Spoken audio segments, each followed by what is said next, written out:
بسم الله الرحمن الرحيم الدين نصيحة.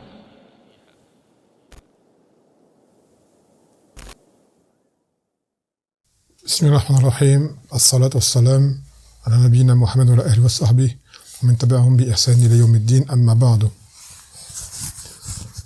فتتمة لما ذكرنا في خطبة اليوم فيما يتعلق بعيد هالوين نحب أن نزيد بعض الأشياء.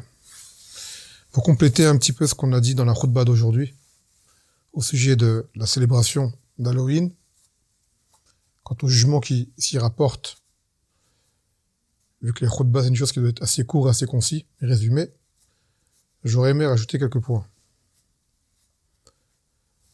D'abord, on a parlé de l'origine de cette fête, qu'elle provient des Celtes, à la base, qu'elle était une forme de jour de l'an, et aussi que c'était un jour lors duquel ils pensaient qu'il y avait un passage entre les deux mondes qui s'ouvrait, entre le monde des morts et le monde des dieux, et qui cherchaient à entrer en contact avec leurs aïeuls déjà défunts, et qu'ils se revêtaient de costumes effrayants pour repousser les âmes malsaines, et autres.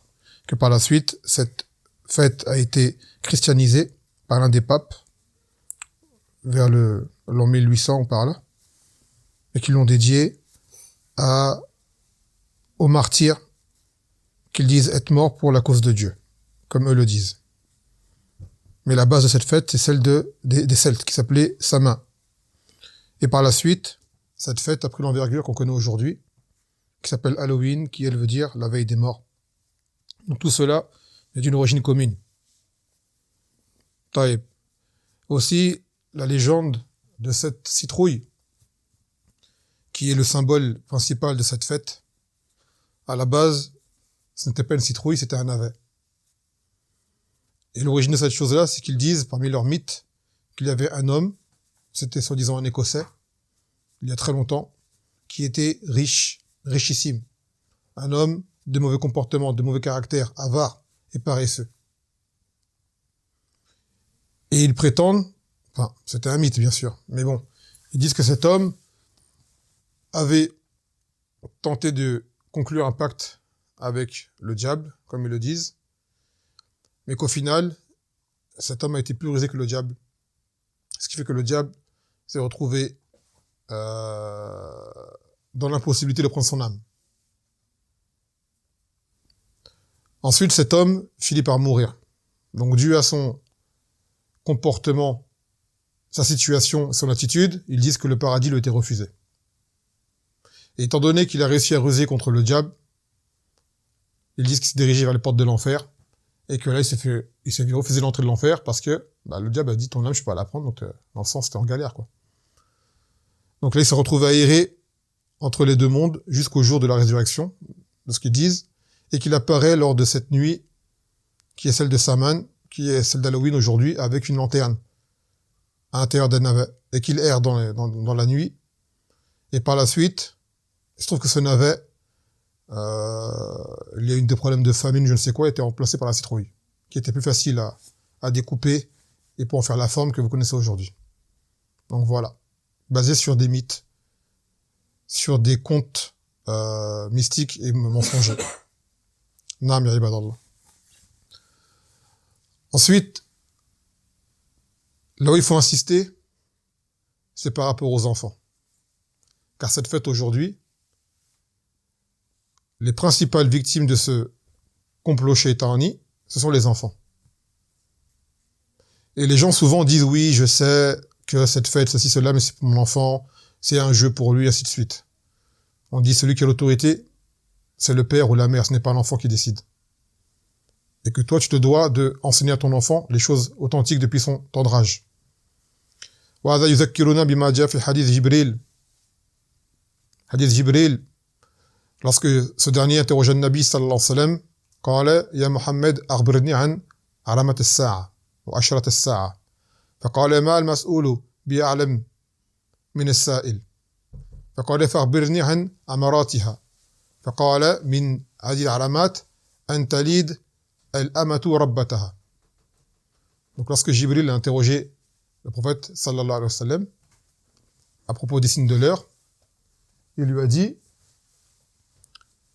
que le questionneur n'en est pas plus savant que, plutôt que le questionner, l'interroger, n'en est pas plus savant que le questionneur. Donc de là, il lui a dit, alors informe-moi de ces signes. De ces signes. Et de là,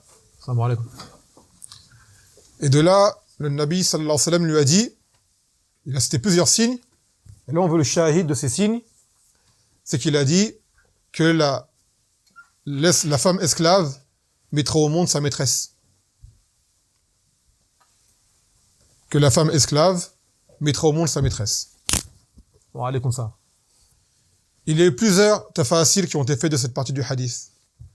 Plusieurs explications. Et parmi elles, bon, allez comme ça.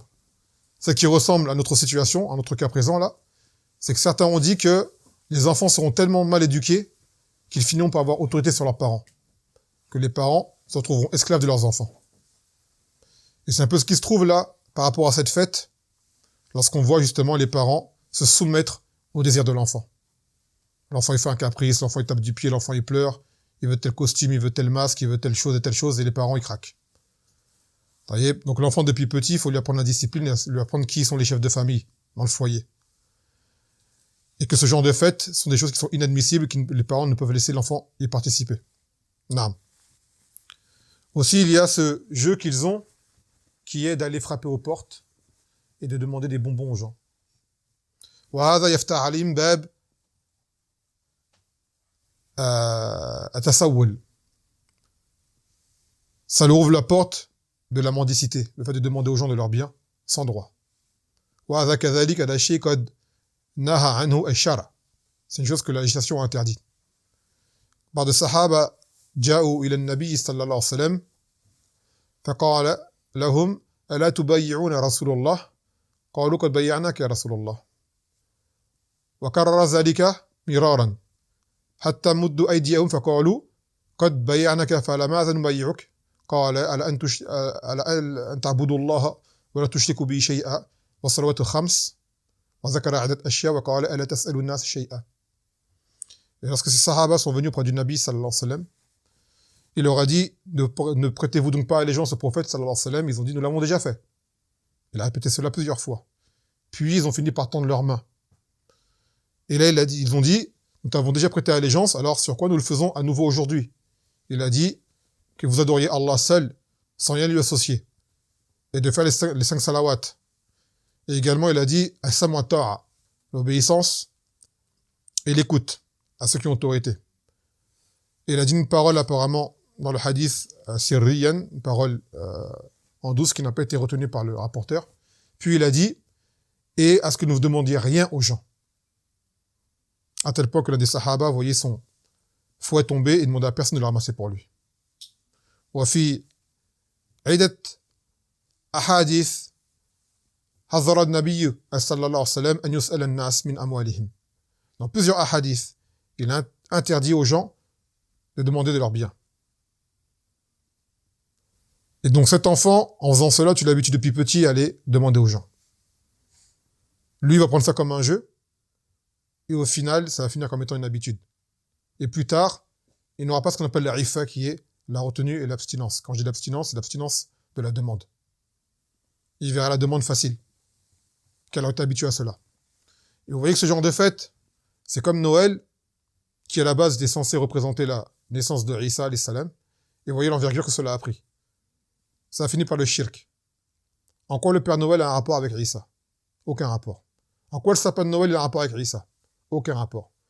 En quoi les cadeaux ont un rapport? Ils disent que soi-disant car les rois mages sont venus à sa naissance et ont apporté des cadeaux et ainsi de suite. Et regardez l'ampleur que cela a pris, c'est que le Père Noël finalement a fini par se faire invoquer, faire croire aux enfants que si on lui demande, il apporte ce qu'on lui demande. Hadha min sifatillah azza wa jal. Comme si le Père Noël c'était Razaq. Tu lui demandes, il te donne. Ni il n'existe, ni va rien t'apporter. Et les enfants savent que c'est les parents qui amènent les cadeaux. Mais pourtant, ça continue, c'est devenu une fête commerciale. Et Halloween, c'est pareil, c'est devenu une fête commerciale aujourd'hui.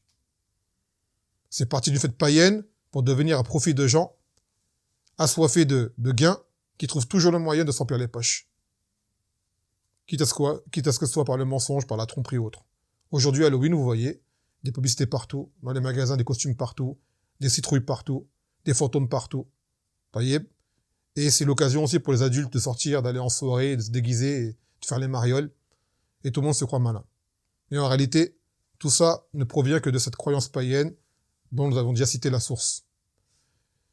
Et quand bien même, comme nous l'avions dit, même si il s'avère que ces faits n'auraient pas été réels, d'accord, ces historiens, ce qu'ils ont dit, et bien que j'ai cherché, beaucoup le disent, c'est un khabar qui est mutawatir. Apparemment, c'est très très répandu, cette information par rapport à Halloween. Le simple fait que cette fête ne soit pas une fête de l'islam, cela suffit à ne pas y participer. Quand bien même elle n'aurait pas été bâtie sur ces actes de shirk, ce n'est pas une de notre fête. Et nous avons expliqué c'était quoi un Eid. Un Eid général et un Eid khas. Le Eid khas, c'est celui qu'on a au Fitr et celui qu'on a fil Adha. Ça c'est khas. Et Eid Am, c'est tout ce qui se répète comme rassemblement général pour un temps défini. Fa ala adat ta'rif Jumu'ah, Eid. Le Jumu'ah, c'est un Eid.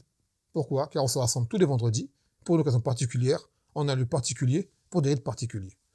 Donc le Jumu'ah est considéré comme étant un Eid, mais un Eid Am, général. Ils disent que Arafat également c'est un Eid.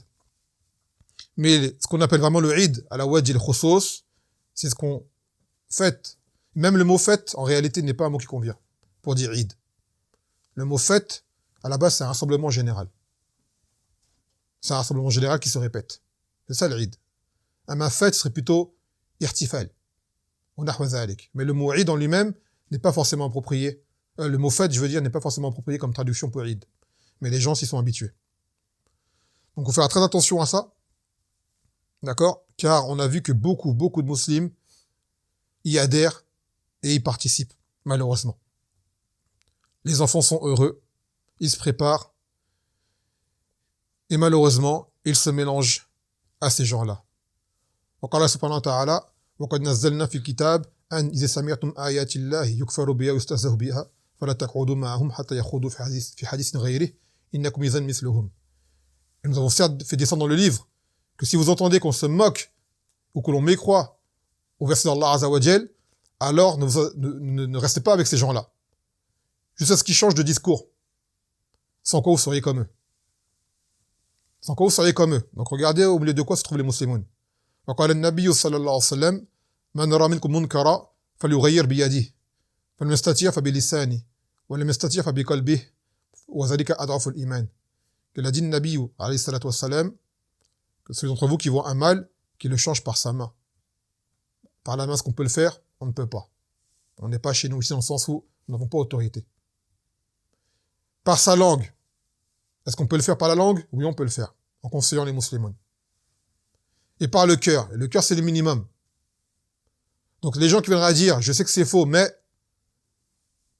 quoi? Mais il y participe, eh ben, par cela, tu n'auras pas fait ce blâme dans le cœur. Car personne ne t'a forcé d'y aller.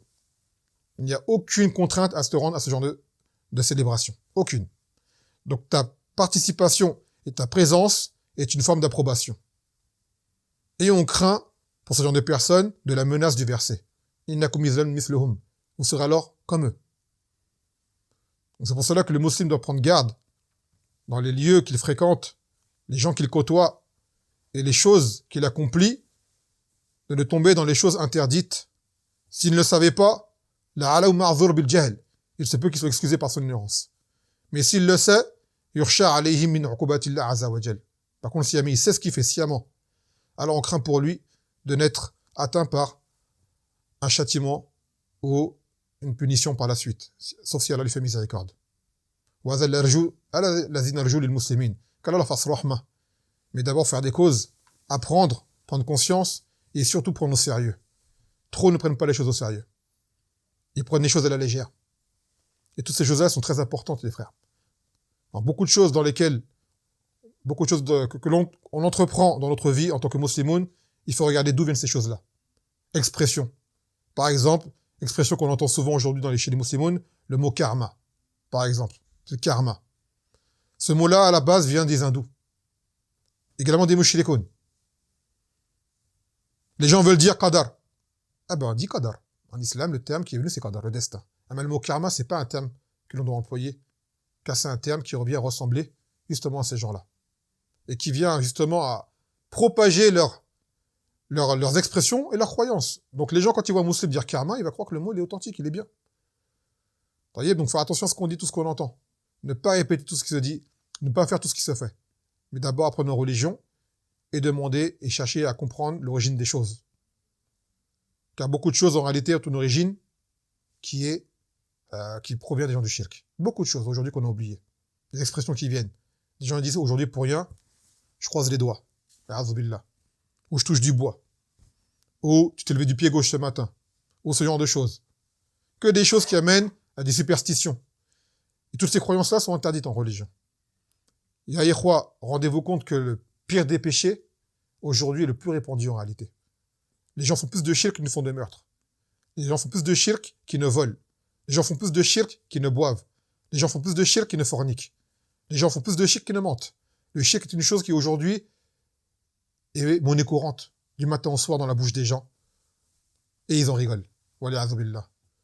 Enfin, vous, remerciez Allah Azza wa Jal de vous avoir permis d'être parmi ses serviteurs et d'avoir compris le but de votre existence et comment parvenir au bout du chemin. Et quand on dit au bout du chemin, c'est un chemin qui en réalité ne se termine pas, mais qui se termine par la mort. Et chacun en mesure de ce qu'Allah lui accorde comme temps de vie sur terre. Certains ils meurent tôt, certains plus tard, ainsi de suite. Le but, en réalité, je rectifie la phrase, comme on dit Cheikh Al-Albani, le but n'est pas d'arriver au bout du chemin, en réalité, mais de mourir sur le chemin. Naam, akada yuqal. Tu es sur une voie droite, reste dessus. Où que tu sois arrivé, reste dessus. Ihdina sirat al-mustaqim. Guide-nous sur le chemin droit. Et certains iront plus loin que d'autres, comme les savants, comme les gens pieux, comme les awliyah. D'autres iront moins loin. Mais al-aham, an namut ala hada sirat. De mourir sur ce sirat. Naam. هذا الذي أحببنا نذكر أنفسنا في هذا المقام وسبحانك وبحمدك لا إله إلا أنت أستغفرك وأتوب إليك